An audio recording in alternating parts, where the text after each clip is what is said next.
Whew, lordy, lordy. Hi, everyone. It's Cassandra Williamson. I am coming to you from the holler in eastern Kentucky. That's what we call it around here in the local vernacular. Yes, everything's a holler. It's spelled H-O-W or H-O-L-L-O-W, hollow, but we pronounce it holler. Yeah, I don't even know how I got started like that. Can't explain it. So anyway, welcome to the show. This is the Path Forward, and we have a few things to chat about. First thing is I wanted to talk about one thing that had come up over on the Fake Five. This is my Fox News parody of the Five, okay? Just so you know, it's a parody. So let's not get anybody in trouble. Come on. Y'all have thick skins right there, Jesse and Greg and Dana and Harold and Laura Trump. You're on the show today. Anyway, I hope everybody's watching and getting something out of it. So wherever you may be watching from, I don't know if you can watch on YouTube or Facebook, LinkedIn, X. There's 2 X accounts, Facebook. Check it out. We are live right now, folks. So the first thing I want to talk about is they're trying to figure out. I mean, everybody is giving the Democratic Party a hard time, and justly so, because they have lost blue-collar workers. They've lost them. And whenever you say something like that, the song that comes to my head is an old song from the 1994 out of Woodstock in California, where Primus was singing on stage, and they were singing a song that was called Those Damned Blue-Collar Tweekers. It's a funny song, okay? And it reminds me what's going on in the Democratic Party right now is this. It's happening right now. But I have a suggestion, though, and I've mentioned this several times. If you're watching this show from wherever you may be, whatever's going on, however things are going for you, well, the suggestion is this. All the money that the Democratic Party is spending on studies to see how to talk to men, to learn how to talk to them, on doing all of these different things, the Congressional Committee, the Democratic Congressional Committee spending money on things, and Democratic Party spending money on things, and they're absolutely getting nothing out of it. They spent $1 billion trying to get Kamala Harris elected as president, and to no avail. But it wasn't time for her yet. Not yet, okay? Because we've got this cycle we have to go through, and right now it's the conservative part of that cycle, and that's the wave. But where does that cycle come from? Well, before I jump into that, which, I can go off on wild tangents and all this stuff. It's almost like stream of consciousness talking, but there's so much in there. It's like, yeah, what can we say today? So take the money that the DNC and everybody else over there on the Democratic side and all the donors and contributors and stuff, take that money and give it to people in need who lost their stuff, their homes, their businesses in recent flooding in eastern Kentucky and western North Carolina and all these places. There are places where that money could be better spent. And you're thinking, well, why would we want to do that? Well, look, if you help people where they are, you go in there and listen and don't talk down to and don't say that this is the best way to do things. Let them pick things out to do that need to be done. Get out of their way. The word will spread that the Democratic Party is actually the one helping people out here in the middle of the country, in flyover country, okay? Out here in the woods and the hollers and the creeks and the rivers, out here where the people live in these red states or purple states. I don't know if there's any purple ones left anymore, right? But that's, if you want to change things sustainably, not by sustainably, I mean, not in the climate sense of sustainability, but more along the lines of long-term survival, a long-term way of engaging with people, then your party has a chance of surviving and lasting. But you've got to do it where the people are, and you can't be the one saying, well, a study said this is the way you ought to be spending that money, and this is what you ought to spend it on that would help you do things better. Get out of their way. Let them use the money. And go do it. You want to change it. It might not happen next year. It might not happen in 2026. It might not happen in 2028. We're in that cycle right now where the conservatives, and I'll talk about these cycles in a minute. We're in that cycle right now where the conservatives are actually pushing back against all of the freedoms and rights of all the minorities in the country. It's very cyclic. It's a very predictable pattern. See it. You can see it in the United States. Just look at the pattern, and it's really easy to see. So the reason I'm laughing is my little video finished producing over here. I'll show you in a minute what that is. Okay. So here's what you need to be doing, folks, is letting people decide how to do things where they are, getting out of their way and being the source that helps them get there instead of dictating how they should do it. Let them make those decisions, because people are fully capable of knowing what needs to be done where they live and where they work and where they play, folks, right here in the middle of the country. We all know that. This cycle, though, that we're on with the conservatives, and I'm using conservative here because not necessarily Republican or Democrat, because there was a time when the Democrats were the conservatives and the Republicans were less than that. Yeah, the old blue dog Democrats. Yep, but they're also Dixiecrats too at that point in time, and the Wallace Democrats. Yeah, so it changes over time, which is good. You don't want things to be stagnant. So anyway, this cycle occurs. And actually, if you go all the way back to the 50s during the McCarthy era, you'll see that what happened was universities were allowing communism and communist thinking and socialist thinking to arise on these college campuses around the country. And then what they were doing was there was a big pushback from the conservative side. They said, we can't have this stuff here. So they started taking over academia. They started telling them what they could and could not think. They started changing the sources of their money and controlling that more tightly. And they started doing things to get professors out of the way that they disagreed with. That's what the conservative modus operandi has always been when there's a push to rise up from a minority population. Late 50s, you start seeing the rise of freedom and rise of access for gay and lesbian Americans. And what did the conservatives do? Well, they pushed back against that and got 20,000 of them kicked out under the Lavender Scare. Then you see the civil rights actions of the 60s, early 60s, mid 60s, and into the mid to late 60s. So you see this period of time under the civil rights stuff. And then the conservatives, mostly the Dixiecrats from the South, decided that they had had enough, and they started pushing back on it. So they went after academia again. They went after the right to express themselves, and they started pushing back against that too. And they finally got something done, though, when Johnson actually signed the Civil Rights Act. So this is very cyclic. We see this rise of conservatism every time there is a comparative, or there's also a comparable rise in relative freedoms, relative access, relative parity of a minority population. When that minority population starts rising in parity, gaining parity, and everybody's out here on the conservative side are going, but they have all that already. Why would they want? No, they don't. No, they don't. And you're not that dumb. Okay. So when that parity starts rising and they start gaining access to those freedoms that everyone else in the country has, the conservatives rise up against them and push it down. They did the same thing again. They did that same thing with college campuses when they started to control them. Remember Ohio State? 4 killed at Ohio State? Yeah. There was a pushback against it. The conservatives couldn't take it anymore. They said, enough's enough. We don't want these people out here doing all this. We can't handle it.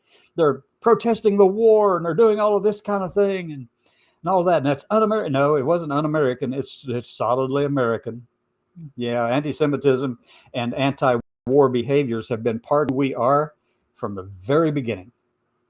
As a matter of fact, if you look at the 30s,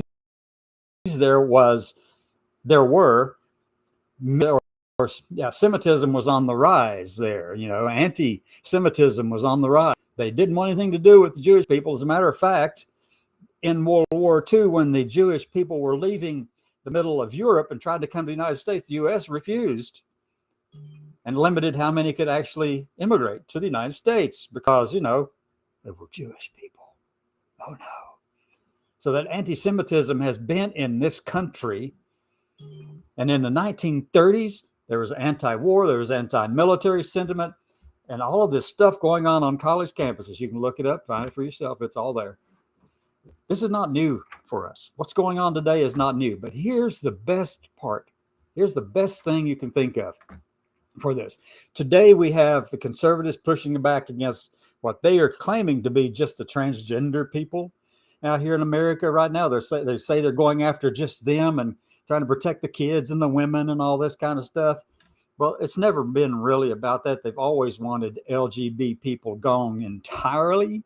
All you have to do is listen to and read stuff by Matt Walsh, and you can see it. He's a theocratic fascist, self-identifies as a theocratic fascist, and the rest of them are too. These are religious nationalists. Notice I said religious, and I did not say anything about Muslim nationalism. I didn't say anything about Hindu nationalism. I didn't say anything about Christian nationalism. But here in this country, right now, in this period of time, it's Christian nationalism. And that's what Matt Walsh, Christopher Rufo, Pete Hegseth, J.D. Vance, and Kevin Roberts over there at the Heritage Foundation, and many others in this government actually believe that they have a right and responsibility to govern this country at a level that's above everyone else. It's social Darwinism from the 1880s, 1880s and the 1890s. They believe they are entitled to this because they are Christian, or so they say, but none of it looks like anything that came out of the Beatitudes of Jesus in Matthew, Mark, Luke, and John. None of it does that. It doesn't look like that at all. But they're still clinging to that. Right. Absolutely. That's what they're doing. So this stuff comes in waves and cycles. As minority populations gain a little bit of equity and a little bit of parity with the rest of the population in the country, then the conservatives want to push back against it. Then they go after academia, and they've done it 4 or 5 times, 6 times since the 50s, the 1950s. Every time there's something gained, then the conservatives push back against it and try to stamp it down. But here's the best thing. Here's the thing that you need to be seeing. These things are cyclic, and they cannot stop the emergent nature. And what by emergent, I mean that it's gradually rising towards greater and greater parity, but it's a slow process. You can see the waves that occur in this cycle here. Well, it's kind of on the way up, just a slight incline, which means eventually we'll have that parity, but it's always going to be combative. It's always going to be threatened because conservatives feel threatened by it. They think they're losing something, and they never are, because rights aren't in a pie at all. You don't have to give some from somebody else in order for someone else to have their freedoms. No. It doesn't work like that. It's all. But the incline is steady and consistent. Along the way, it's rough. Right now, we're in a cycle where the conservatives have control over this thing and are pushing it down, pushing back against all of that. They are going after transgender people completely in every aspect of society. They're not stopping with protecting the kids. They're not stopping with protecting the women. They'll use every incident that occurs out there about trans people gaining their rights and freedoms, if it benefits them and if it can be used to portray trans people as being mean and malicious, wanting more than they have a right to, kind of stuff. Let me give you an example. And this will piss some people off. I know it does every time I say it, but I'm still saying it because it's still true. Regardless of what you think about it, it's still true. If you went through male puberty, there is a structural advantage statistically that you have over a genetic woman. If you went through, I'll say it again, if you went through male puberty, anyone can tell you. They don't even have to have a study to show it. But then just look at the news cycle right now. How many transgender women are winning races and things like that at the high school and college levels? What's going on? You can see it. And not just by a little, by a lot. There are some who are losing. Yes, there are. That's the way statistics work. Yes. So if you went through male puberty, you have no business competing against a genetic woman, an XX woman. Now, look, I also know that the science is in our favor. The science is in our favor. We know it. They know it. And why do you think they're trying to stop all the research into anything to do with LGBT and T, particularly the T part? Why do you think they're stopping all the words? They're trying to eliminate all the words. This is ideological purity being imposed from a conservative perspective on the whole of government across academia. Nothing new. We've been here before. We'll get through it again, and we'll always be better after this storm passes. Okay, we'll get through this. That's just the nature of all of this. Now, the other thing I wanted to talk about, though, this all ties back to every time the Five is on Fox News with Jesse and Greg and Dana, and sometimes it's Sarah Ford, sometimes Jessica Tarlaw, but today they also had Laura Trump on there. But invariably, sometime during that show, you're going to hear something about transgender woman wins a race, or transgender woman or transgender people, elders, are gaining access to nursing homes. And that was on the weekend show. Okay, so this stuff, they can't help themselves. If we put stuff out there and we're just living our lives and it can be used against us, they will do it every time. And Jesse, particularly, I call him the fake five for this reason, because Jesse thinks he is the man's man, okay? He thinks he is entitled to tell people how to be a man. For instance, let me give you some of his things that he says you have to do.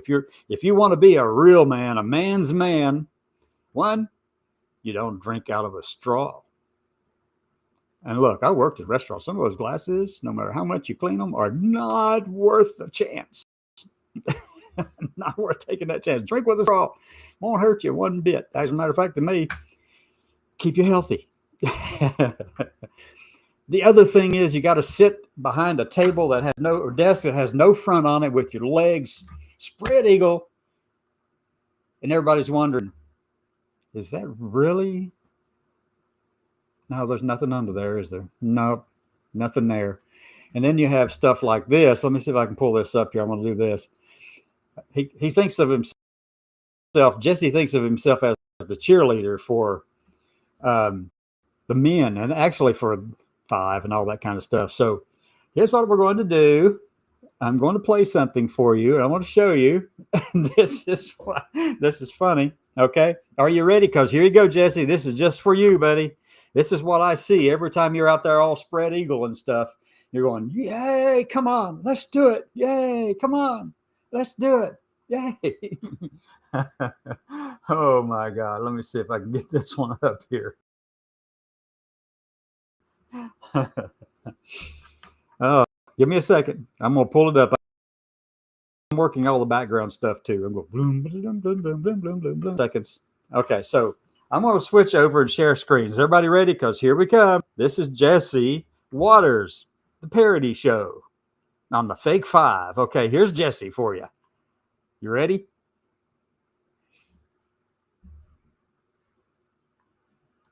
Here it comes. Let me go with the entire screen and share. So, are you seeing? All right, here we go, folks. Let's play. Let's do this. Hey, Jesse Waters, this one's for you, buddy. You a man's man, you know. We got you. We got you covered. I mean, you got to sit there. You can't cross your legs. Don't you dare cross your legs, okay? And s'mores. He even had something to say about s'mores not long ago. Let me see if I can get this to play over here. Trying to get it to play. Play, play, play, play. Well, okay. I guess maybe, anyway, it does play. It goes like this. Let me see if I can drag it along.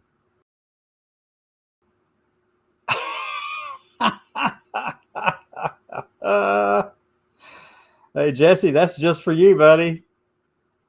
There, that's the man's man right there. being a cheerleader out on the field. And couldn't get it to do me one. I just had him in a two-piece for the Dallas Cowboy cheerleaders. Oh my God, this is so hilarious. So let me stop sharing with this thing. But anyway, he had something to say about s'mores the other day too. Somebody had sent a message at the end of the show. He does a little thing of his evening show, I think, later on. Somebody said, "Is it all right for men to eat s'mores?" And Jesse says, "Well, if you're out grilling and stuff like that, yeah, and you make your own, yeah, but no, if you go to a cocktail party, you shouldn't be eating the s'mores, men. So men don't do that." Oh my God, how crazy can you be? Jesse, you are not the man's man you think you are. He says he works out and he goes to the gym to be able to be attractive to the women. He's married, but he wants to be attractive, and he says, he's not a bad looking guy. No, but I saw a UPS driver. A UPS driver today that absolutely was a goodness. He was actually in McDonald's. Walked by me and he got his big colorful tat going down that arm, a big sleeve going down this arm, and he was bulked up and he was making that UPS uniform just pop. Jesse, you got a long way to go, buddy. You really do. Oh my God. So anyway, just remember, we do get through this, the path forward. Just hang on as tightly as you can. Don't run away to another country.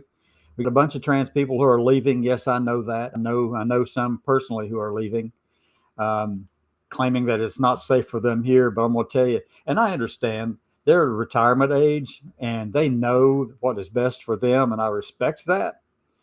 But the rest of us, I could leave the country too and go to Costa Rica or go to Belize or Portugal or anywhere like that and live a nice, decent little life. But I have a sense of obligation to do things here and to make sure that there is a voice standing up for all of Americans, not just a few, to fight against this cycle of conservative and liberal, even though I know that eventually it keeps going up. It trends upward. And then we have Pride Month, and for all of us out there and everyone in this country who is LGBT and Q and IA and all of those alphabets, letters over there, a happy Pride Month. For those of you who are saying we shouldn't be doing, you're shoving it down our faces. Well, look, I just told you why. Because you are ostracizing a population of Americans that do not need to be ostracized. They're saying, hey, this should be for Veterans Month. Let's call it Veterans Month instead of Pride Month, just Pride and Veterans. Well, look, I'm a veteran. A lot of my friends are veterans. And I'm going to tell you that for me personally, I'm glad to see this Pride Month thing because it is a slap in the face for those who say, no, put them back in the closet and now words and doors shut. We aren't going in the closet ever again, folks. Can't put the genie back in the bottle. You can make life miserable, but we're not going back in the closet. And I refuse to run. And here in Appalachia, right here in these mountains in Hatfield-McCoy feud country, look, I have no issues around here, no problems. I'm in hollers around here because I do the DoorDash thing to kind of get out of the house, and go out and see people and engage with them. I went out and got my hair cut today. What do you think? Trying to get that Lisa Renia look. Got to shake it out. Well, she got to fix it tight. But it's breezy, and it actually feels good. It's really nice. I like it. They did a good job at beauticians today. With that, come back tomorrow at noon.